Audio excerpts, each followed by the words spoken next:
ನಮಸ್ಕಾರ ವೀಕ್ಷಕರೇ, ಜನಶಕ್ತಿ ವಾಯ್ಸ್ ನ್ಯೂಸ್ಗೆ ತಮಗೆಲ್ಲ ಸ್ವಾಗತ. ನಾನು ನಾಗವೇಣಿ. ಧಾರವಾಡದಲ್ಲಿ ನಡೆದ ಸುದ್ದಿಗೋಷ್ಠಿ. ಮಾನ್ಯ ಮಾಧ್ಯಮ ಬಂಧುಗಳೇ, ಮೊನ್ನೆ ದಿನಾಂಕ 3/7/2024 ರಾತ್ರಿಯಿಂದ ಶ್ರೀರಾಮ ಸೇನಾ ರಾಷ್ಟ್ರೀಯ ಅಧ್ಯಕ್ಷ ಶ್ರೀ ಪ್ರಮೋದ್ ಮುತಾಲಿಕ್, ರಾಷ್ಟ್ರೀಯ ಗೌರವ ಅಧ್ಯಕ್ಷ ಪೂಜ್ಯ ಶ್ರೀ ಸಿದ್ದಲಿಂಗ ಸ್ವಾಮೀಜಿ, ರಾಜ್ಯಾಧ್ಯಕ್ಷ ಗಂಗಾಧರ್ ಕುಲಕರ್ಣಿ ಸೇರಿದಂತೆ ಎಲ್ಲ ರಾಜ್ಯ ಪದಾಧಿಕಾರಿಗಳ 4 ವಿಭಾಗ ಅಧ್ಯಕ್ಷರ, 18 ಜಿಲ್ಲಾ ಅಧ್ಯಕ್ಷರ ಹಾಗೂ ಪ್ರಮುಖ ಕಾರ್ಯಕರ್ತರ ಫೇಸ್ಬುಕ್ ಬಂದ್ ಆಗಿದೆ. ಇದು ಸರ್ಕಾರದ ಕುತಂತ್ರವೋ, ಲವ್ ಜಿಹಾದ್ ವಿರುದ್ಧ ಹೋರಾಡುತ್ತಿದ್ದರ ಪರಿಣಾಮ, ಜಿಹಾದಿಗಳ ಷಡ್ಯಂತ್ರವೋ ಗೊತ್ತಿಲ್ಲ. ಇದೊಂದು ಪ್ರಜಾಪ್ರಭುತ್ವ ಸಂವಿಧಾನ ವಿರೋಧಿ ಹಾಗೂ ಅಭಿವ್ಯಕ್ತಿ ಸ್ವಾತಂತ್ರ್ಯ, ವಾಕ್ ಸ್ವಾತಂತ್ರ್ಯ ಹನನ ಅಲ್ಲದೆ ಶ್ರೀರಾಮ್ ಸೇನಾ ವಿರುದ್ಧ ಅಘೋಷಿತ ತುರ್ತು ಸ್ಥಿತಿ ಹೇರಿದ ಹಾಗೆ ಕಾಣುತ್ತಿದ್ದು, ಶೀಘ್ರ ಸರ್ಕಾರದ ಐಟಿ ಮಂತ್ರಿ, ಗೃಹ ಮಂತ್ರಿ ಕ್ರಮ ಕೈಗೊಳ್ಳಬೇಕು. ಬಂದ್ ಆದ ಅಕೌಂಟ್ ಮತ್ತೆ ಪ್ರಾರಂಭ ಮಾಡಿಸಬೇಕು. ಇಲ್ಲದಿದ್ದರೆ ಕಾನೂನು ಕ್ರಮದ ಜೊತೆಗೆ ಹೋರಾಟ ಅನಿವಾರ್ಯ ಎಂದು ಗಂಗಾಧರ್ ಕುಲಕರ್ಣಿ, ಶ್ರೀರಾಮ ಸೇನಾ ರಾಜ್ಯಾಧ್ಯಕ್ಷ, ಮಾಧ್ಯಮದೊಂದಿಗೆ ಹೇಳಿದರು. ಬ್ಯೂರೋ ರಿಪೋರ್ಟ್ ಶಿವಾಜಿ ಎನ್ ಬಾಲೇಶ್ಗೌಡ್, ಜನಶಕ್ತಿ ವಾಯ್ಸ್ ನ್ಯೂಸ್, ಧಾರವಾಡ. ನಮಸ್ಕಾರ. ಶ್ರೀರಾಮ ಸೇನೆಯ ರಾಜ್ಯದ, ವಿಭಾಗದ ಮತ್ತು ಜಿಲ್ಲಾ ಪದಾಧಿಕಾರಿಗಳ ಫೇಸ್ಬುಕ್ ಅಕೌಂಟನ್ನು ಕಳೆದ 2 ದಿವಸದಿಂದ ಕರ್ನಾಟಕ ರಾಜ್ಯದಲ್ಲಿ ಬಂದ್ ಮಾಡಿದ್ದಾರೆ. ಯಾರು ಸರ್ಕಾರ ಮಾಡಿದಾರೋ ಗೊತ್ತಾಗ್ತಾ ಇಲ್ಲ, ಯಾರು ರಿಪೋರ್ಟ್ ಮಾಡಿದಾರೋ, ಜಿಹಾದಿಗಳು ಮಾಡಿದಾರೋ ಗೊತ್ತಾಗ್ತಾ ಇಲ್ಲ. ಆದರೆ ಮೊನ್ನೆ ರಾತ್ರಿ 10 ಗಂಟೆಯಿಂದ ಇವತ್ತಿನವರೆಗೂ ಸಹ ಎಲ್ಲ ಅಕೌಂಟ್ಗಳನ್ನು ಬಂದ್ ಆಗಿದ್ದಾವೆ.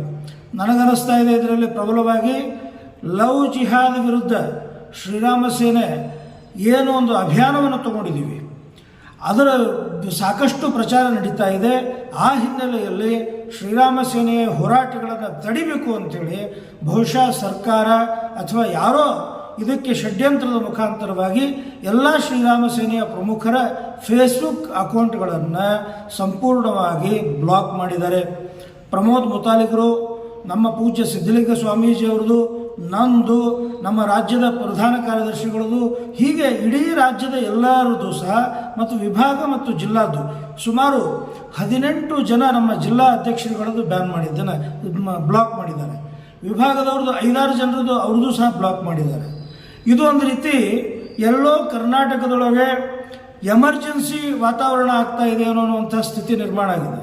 ಶ್ರೀರಾಮ ಸೇನೆಗಿದ್ದಂಥ ಸ್ವಾತಂತ್ರ್ಯ, ವಾಕ್ ಸ್ವಾತಂತ್ರ್ಯ, ಅಭಿವ್ಯಕ್ತ ಸ್ವಾತಂತ್ರ್ಯ ಅದರ ಹನನ ಆಗ್ತಾ ಇದೆ. ಅದಕ್ಕೆ ರಾಜ್ಯ ಸರ್ಕಾರಕ್ಕೆ ನಾನು ಆಗ್ರಹವನ್ನು ಮಾಡ್ತಾ ಇದ್ದೀನಿ. ಇದು ಅಕಸ್ಮಾತ್ ತಮ್ಮ ಸರ್ಕಾರದ ವತಿಯಿಂದ ಏನಾದರೂ ಬಂದ್ ಮಾಡಿದರೆ ಯಾಕೆ ಅನ್ನುವಂಥದ್ದು ಕಾರಣವನ್ನು ಕೊಡಬೇಕು. ಇಲ್ಲದೇ ಇದ್ದರೆ ಈ ನಮ್ಮ ರಾಜ್ಯದ ಒಬ್ಬ ಪ್ರತಿನಿಧಿಯಾಗಿ, ದೇಶದ ಪ್ರತಿನಿಧಿಯಾಗಿ, ಒಬ್ಬ ಪ್ರಜಾಪ್ರಭುತ್ವದೊಳಗೆ ವ್ಯಕ್ತಿಯಾಗಿ ನನ್ನ ಹಕ್ಕುಗಳ ಹನನಾದದ್ದಕ್ಕೆ ಆ ಫೇಸ್ಬುಕ್ನವರ ವಿರುದ್ಧವಾಗಿ ಸರ್ಕಾರನೇ ಅವರ ಮೇಲೆ ಕ್ರಮ ತಗೊಳ್ಬೇಕು. ಸರ್ಕಾರವೇ ಕೇಸ್ ಮಾಡಬೇಕು.